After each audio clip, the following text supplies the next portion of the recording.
안녕하세요. 코인킹 곽두팔입니다. 오늘이 벌써 5월 마지막 날이면서 어느새 2022년 절반 정도가 지났습니다. 그래서 오늘 내용은 작년 비트 신고가를 찍고 난 다음 그 다음부터 지금까지의 흐름을 제 기준에서 정리를 해봤고, 마지막으로 앞으로의 관점 추가로 영상 마무리하려고 합니다. 이제 여러분들 중에서 작년 비트코인 선물 ETF의 최초 승인 시점을 기억하시는 분들도 계실 거라고 생각합니다. 자산 운용사인 프로쉐어스가 SEC에 비트코인 선물 ETF 승인 요청을 했었습니다. 약 1년 정도 기간 동안 이 승인이 거절되었다가 결국 작년 10월에 승인을 받게 됩니다. 여기서 체크를 해야 할 부분은 현물 ETF 승인이 아닌 선물 ETF 승인입니다. 보통 선물 ETF가 승인됨에 따라 비트코인이 점차 제도권에 들어오게 되고, 어느 정도 규제가 자리 잡혔을 때 그 다음 현물 ETF까지 승인되는 과정을 생각할 수 있습니다. 하지만 아직까진 현물 ETF 승인 시간이 좀 걸리고 있는 중이며, 사실 이 현물 ETF 승인은 17년도부터 계속 언급이 되어 왔고 아직까지도 해결되지 않는 이슈 중 하나입니다. 선물 ETF 승인이 먼저 승인이 되었고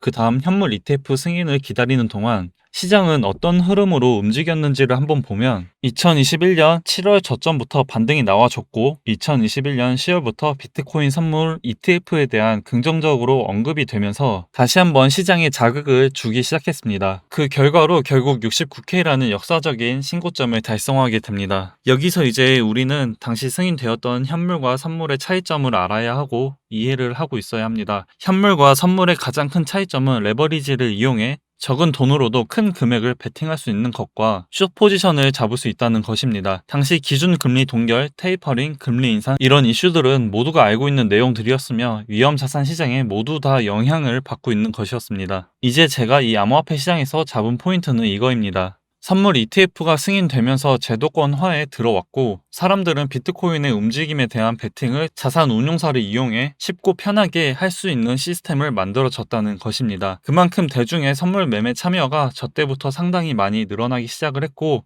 이 시장은 현물이 아닌 선물이 주도하기 시작을 했다고 생각을 합니다. 선물 ETF 승인의 탄력을 받아 비트코인이 역사적인 신고점을 달성했던 그 시점에 선물 시장 또한 과포화 상태라는 걸 확인할 수 있는 지표가 바로 미결제 약정과 거래량입니다. 당시 저 두 가지가 폭발적으로 증가했다는 기사를 확인할 수 있으며, 미결제 약정이라는 것을 간단하게 설명을 해드리면 선물 거래에는 롱 포지션과 숏 포지션 두 가지가 있습니다. 이 포지션들은 비트의 움직임에 따라 투자자가 직접 포지션을 종료를 하거나 혹은 청산을 당할 때까지 포지션이 시장에 남아있게 됩니다. 이렇게 포지션이 종료되지 않은 혹은 청산되지 않은 롱 포지션과 숏 포지션의 계약수를 우리는 미결제 약정이라고 합니다. 흔히 우리가 말하는 세력, 고래들은 이렇게 시장에 남아있는 개미들의 미결제 약정을 별로 좋아하지 않습니다. 모두 다 청산을 시키던지 해서 시장의 포지션을 줄여놔야 자신들이 비트의 포지션을 잡고 움직일 때 훨씬 쉽고 또 편하게 한 방향으로 나아갈 수 있습니다. 그래서 이 미결제 약정의 수치가 높아지게 되면 시장에 큰 변동성이 올 확률이 높습니다. 그리고 그 당시의 시장 분위기를 봤을 때 거의 모든 인터넷 기사, 언론, SNS 등 신고점 경신에 대한 기사들이 엄청나게 쏟아져 나왔었고, 당시 모두가 아는 플랜 B의 기가 막힌 언론 플레이까지 겹치면서 사람들은 비트코인 올해 1억을 외치고 롱 포지션이 완전히 압도하게 됩니다. 그리고 멈출 줄 모르는 상승과 기대 심리가 커지면서 반등은 계속해서 이어졌고 결국 비트코인은 역사적인 신고점 69K를 달성하게 됩니다. 그런데 비트코인의 역사적인 신고점 외에 추가적으로 신고점을 달성한 게 있습니다. 바로 비트코인 선물 레버리지에 대한 투자 비율이 신고점을 갱신했고, 앞에서 말했던 것처럼 선물 미체결 약정과 거래량 규모가 폭발적으로 증가를 하게 됩니다.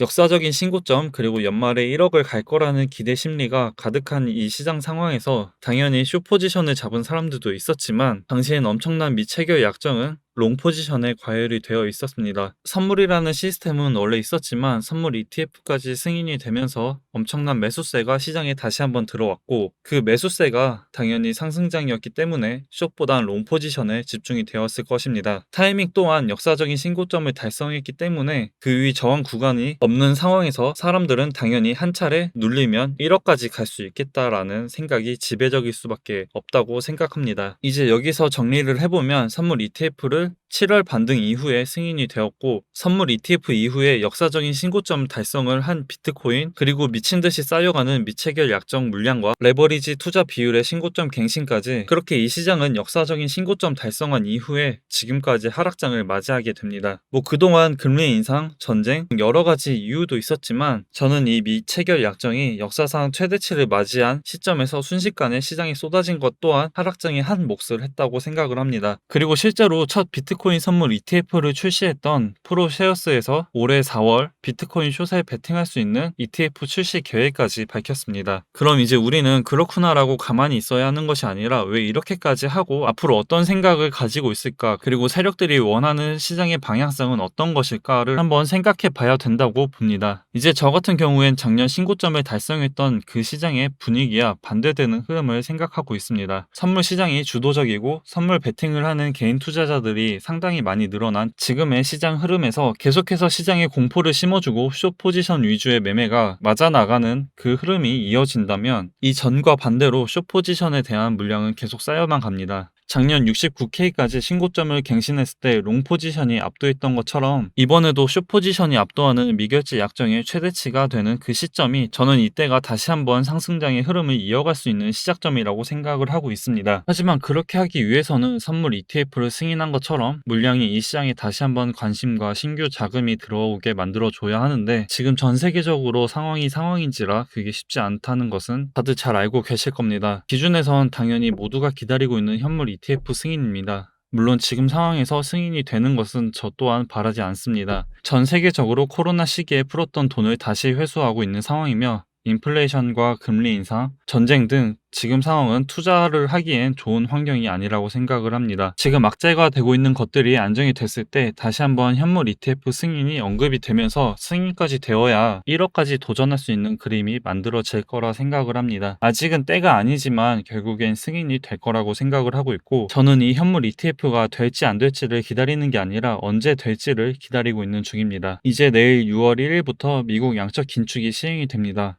기술적 분석을 떠나 돈을 푸는 것과 반대이다 보니까 분명 큰 변동성이 올 거라고 생각을 합니다. 양적 긴축을 시행하는 것이기 때문에 불안정 해소를 핑계로 단기 반등이 나올 수도 있고, 내일 양적 긴축을 시작으로 6월 금리 인상까지 추가 하락이 나올 수도 있는 상황입니다. 만약 매매를 하고 있지 않으신 분들이라면 내일 비트의 상황을 보고 30.3K 밑으로 깨지지 않은 걸 확인한 다음에 매매를 해도 충분히 늦지 않다고 생각을 하고 있습니다. 만약 30.3K 밑으로 깬 상태에서 마감을 한다면 이 5일선의 추세가 꺾이기 때문에 하락세를 이어갈 거라 보고 있고요. 지금은 오른다 내린다 한 방향을 보고 매매를 하는 것보단 양방향 모두를 생각해 매매를 해야 할 시점이라고 생각합니다. 알트 같은 경우 어제 오늘 웨이브가 당연히 가장 눈에 띕니다. 간단합니다. 저는 이 1시간 차트를 기준으로 추세가 깨지지 않는 이상 추가 상승이 나와줄 거라 보고 있습니다. 만약 다음 캔들이 이 추세를 깬 꽉 찬 음봉이 나온다면 매매를 멈추고 흐름을 확인하는 것을 추천드립니다. 다들 대응 잘 하셔서 모두 수익까지 이어졌으면 좋겠고, 내일 지방선거가 진행이 되는데 다들 꼭 투표하시길 바랍니다. 오늘 하루도 다들 고생 많으셨고 항상 시청 감사합니다. 코인킹 곽두팔이었습니다.